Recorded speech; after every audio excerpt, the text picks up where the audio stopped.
Penguin Island by Anatole France. Book 4. Modern Times. Trinco. Book 4, Chapter 2. Trinco. The sovereign nation had taken possession of the lands of the nobility and clergy to sell them at a low price to the middle classes and the peasants. The middle classes and the peasants thought that the revolution was a good thing for acquiring lands and a bad one for retaining them. The legislators of the Republic made terrible laws for the defence of property, and decreed death to anyone who should propose a division of wealth, but that did not avail the Republic. The peasants who had become proprietors bethought themselves that, though it had made them rich, the Republic had nevertheless caused a disturbance to wealth, and they desired a system more respectful of private property and more capable of assuring the permanence of the new institutions. They had not long to wait. The Republic, like Agrippina, bore her destroyer in her bosom. Having great wars to carry on, it created military forces, and these were destined both to save it and to destroy it.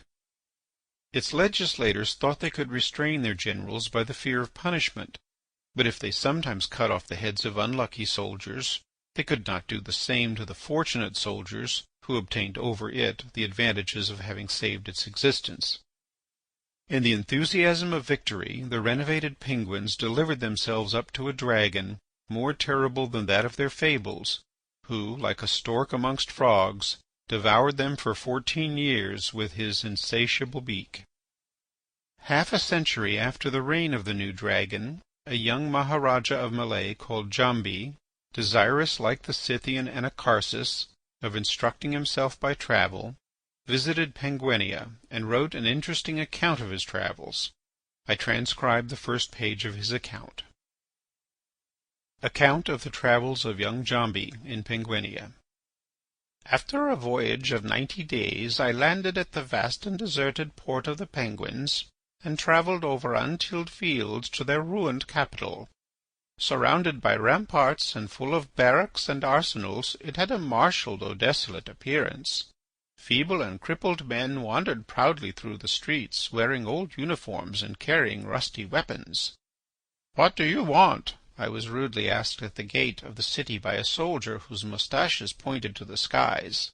"Sir," I answered, "I come as an inquirer to visit this island." "It is not an island," replied the soldier. "What?" I exclaimed. "Penguin Island is not an island?" "No, sir, it is an insula. It was formerly called an island, but for a century it has been decreed that it shall bear the name of insula. It is the only insula in the whole universe. Have you a passport?" "Here it is." "Go and get it signed at the Ministry of Foreign Affairs." A lame guide who conducted me came to a pause in a vast square. "The insula," said he, "has given birth, as you know, to Trinco, the greatest genius of the universe, whose statue you see before you. That obelisk standing to your right commemorates Trinco's birth. The column that rises to your left has Trinco crowned with a diadem upon its summit. You see here the triumphal arch dedicated to the glory of Trinco and his family." "What extraordinary feat has Trinco performed?" I asked. "War." "That is nothing extraordinary. We Malayans make war constantly." "That may be, but Trinco is the greatest warrior of all countries and all times. There has never existed a greater conqueror than he.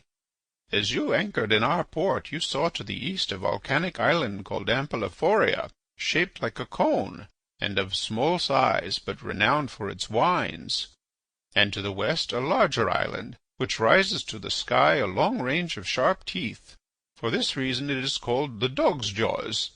It is rich in copper mines.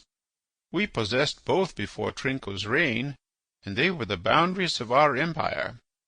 Trinco extended the Penguin dominion over the archipelago of the Turquoises and the Green Continent, subdued the gloomy Porpoises, and planted his flag amid the icebergs of the Pole and on the burning sands of the African deserts.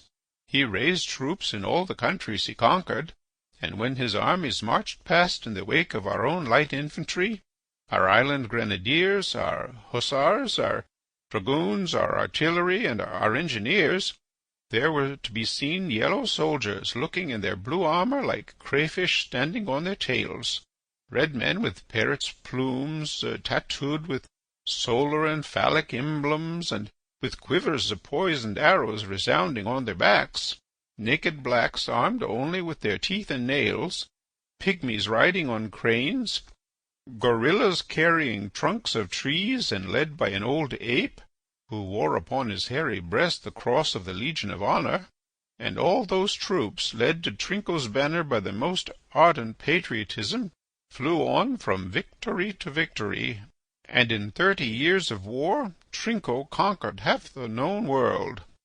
"What?" cried I. "You possess half of the world?" "Trinco conquered it for us, and Trinco lost it to us. As great in his defeats as in his victories, he surrendered all that he had conquered. He even allowed those 2 islands we possessed before his time, Ampelophoria and the Dog's Jaws, to be taken from us. He left Penguinia impoverished and depopulated. The flower of the insula perished in his wars. At the time of his fall there were left in our country none but the hunchbacks and cripples from whom we are descended. But he gave us glory." "He made you pay dearly for it." "Glory never costs too much," replied my guide. End of Book 4, Chapter 2.